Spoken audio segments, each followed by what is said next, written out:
I have the fan on in the background, so there might be a little, you know, background noise. So, I really enjoy telling these stories. They're all true. And while I tell one story, it like takes me down memory lane, and then I start remembering other things for future videos. So, I had just did a story about like narcissists, and I remembered from my job, I'm going to tell a specific story. So from my last job that I am no longer at, um, okay. So I had said in the narcissist video that I could tell pretty much from the beginning that one of the owners slash managers who was right there in the main room was definitely a narcissist. It was like she just was so predictable though. Well, this is one specific incident. So, let me describe the layout of the main room. I don't want to say what I did at this job because I feel like it would be maybe possible to dox a small business. But it was a professional business office. And the layout was that there was one large room, very large room, very pleasantly decorated. And there were desks all along the periphery of the room with dividers between the desks, like you would see in a lot of business offices, but the dividers were low so that you could kind of like look over the top and talk to the person in the cubicle next to you or behind you or whatever. Um, and towards the center of the room was a large counter with fax machines and bins with various forms or papers, storage for binders that had like actual written information about different clientele, um, and and it was like a higher up, and behind it was a huge desk, almost like the desk that the president has in the Oval Office behind the divider, so that the narcissist had her desk there, and it was private, but she could hear all of us because she wanted to listen to everything. And but she didn't want us to see her because God knows what she was doing. I could have, if I just told stories about that job. I, okay. I just gave myself a whole idea for a whole new channel. But anyway, I'm sorry. If you could be inside my brain, like Spock from Star Trek with the Vulcan mind meld, you'd be on the floor peeing right now. But so, anyway, this person also used the office and the workers like they were her, her cheerleaders and part of her little plastic group and blah, blah, blah. Well, this person, she really was a huge animal lover. And, everyone has their good points. And she would oftentimes bring a dog or some of her dogs to the office. And one of the other women who I felt was more normalish was the other divorced woman in the office. And this woman would love to walk the dog, okay? It's one particular dog. And so, it was a business office, but like it was like in a residential area. It was like right on the edge of a main road, so that like it was, you know what I'm saying? Like there were businesses on the periphery. Okay. And there was a hill. So it was the custom for when she brought in this one particular dog that the other coworker, I'll call her Maureen. Maureen would love to go and walk the dog. And the dog knew all of us. Like, we were family. So there was another house right up the road that had like this big unruly, I think it was a German Shepherd. And So Maureen walked up the hill with the little dog on the leash, and she had like a certain route. I guess it was like the safest or the most comfortable or whatever. And this other dog, the German Shepherd, would like see the little dog, and it would like go and bark at it, bark at it. It was like they knew each other, and the big dog didn't like Maureen walking the little dog up the road. So on this one particular day, Maureen goes to walk the dog, right? And we're in the office, so Maureen goes out to walk the dog, and we're in the office, and we all have tons of work, heavy phone work. We're also on the internet and doing all kinds of things, multitasking.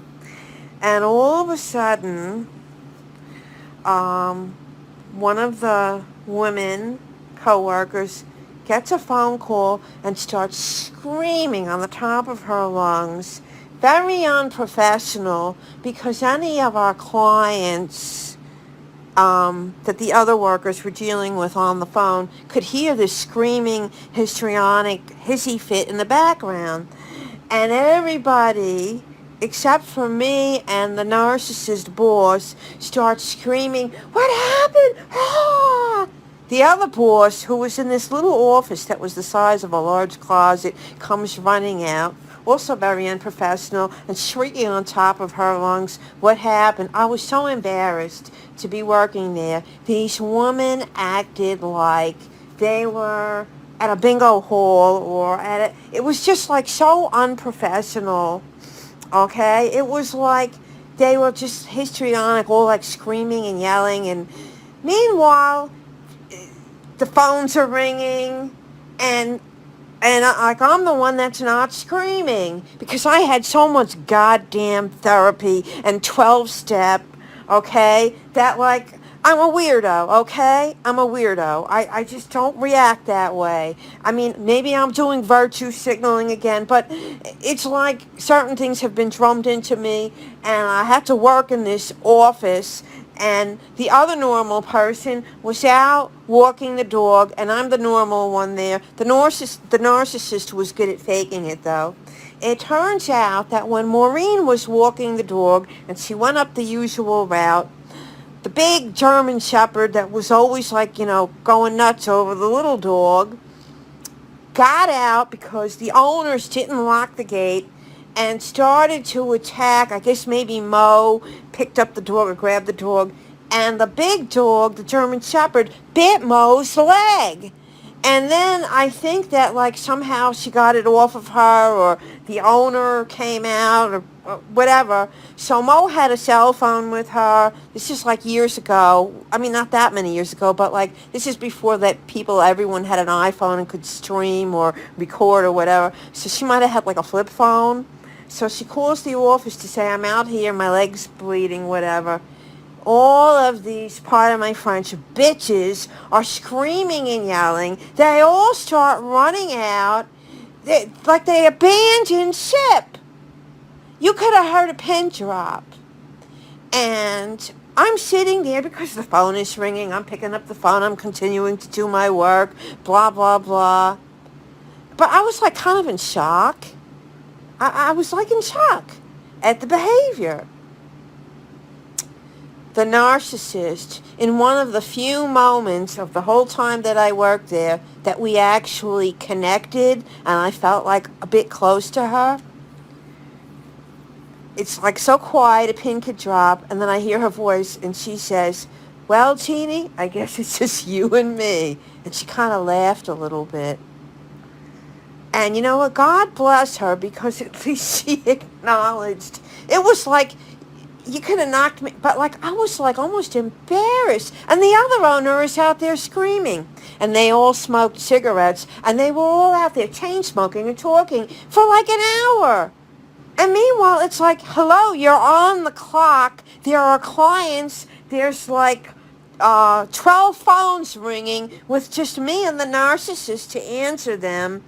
And they're out there screaming and smoking, and then they're calling the cell phone of the narcissist to tell her that they're taking Maureen to the hospital and blah, blah, blah, blah, blah, blah, blah.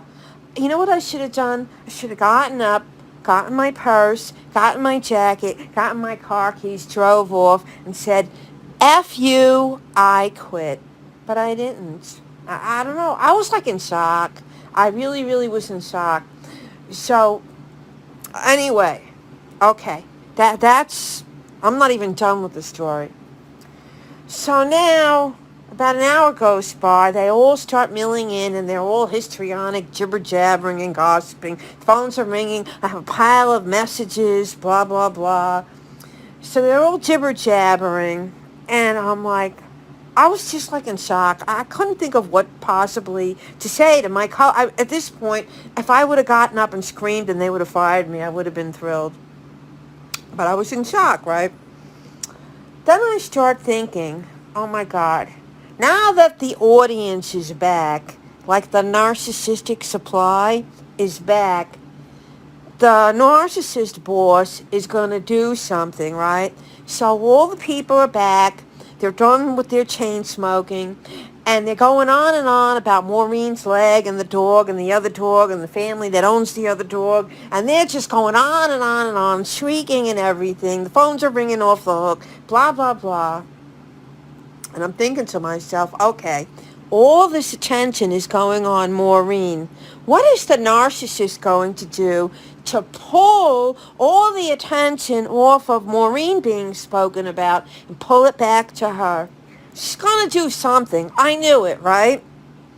My desk wasn't too far from the communal private restroom. So now the narcissist gets up, and I said, here we go. She starts holding her stomach. Oh, all this excitement. I don't feel good. I feel nauseous. And I said, here we go. Just like clockwork, right? So now she goes into the bathroom. Oh, I think I'm going to puke. And she announces it really loud. When I get nauseous like that, and now this is just me, I couldn't even be able to speak, let alone that loud, because when you're that nauseous, you're just kind of like, whatever, right? So she's in the bathroom, and I hear these very exaggerated sounds, like it was so fake. It was like this fake puking, and you didn't really hear any kind of like vomit going into the toilet bowl. You just hear her making these exaggerated, horrible sounds. Then the toilet bowl flushes. Then the sink goes, and she comes out, and everyone's like, oh, and they're calling her by her first name. Oh. And now, like, everybody forgot poor Maureen, who got her leg bitten by a German Shepherd, and now they're all fawning over the narcissist. And the phones are still ringing and ringing and ringing. And I'm sitting there, and I'm like, oh my God, like it was so bizarre. It was like it was out of like a crazy movie, like Psycho or Mommy Dearest, or, it was just, it was such a trip working there. It really, not a good trip, a bad trip. And the irony of all of this is I didn't really have to work there. I don't want to get into finances. I really did not have to work there. So, anyway, it was like at that point, after that experience, I realized that I was able to think about how the narcissist thinks, how the narcissist functions, what they're going to do, how they're going to try to make it all about them, get the attention away from that person. And like it was like, okay, now it's like I've got your number. I know how you think. I know how you operate. And like I said, if you're out there and listening and you're a narcissist, if you are not impacting my life, I don't care. I don't. But like, if it was someone around me, getting into my stuff or whatever, then yeah, I'm going to notice. I'm going to care. I'm going to keep an eye on you. And, I will proceed accordingly. But, me telling the story is like so pale compared to actually having been there. And, that office was run by such dysfunctional people, and the majority of the employees were very dysfunctional. Anytime they got a new person in that seemed normal and I'd be really excited about it, they would leave. And I wanted to leave. I kind of recognized, but like at the time, I felt like it was convenient, and I had a certain financial goal because I knew that I was going to be able to, you know, tap into something else financially in the very near future. And I just wanted to set myself up so that, like, all my ducks were in a row.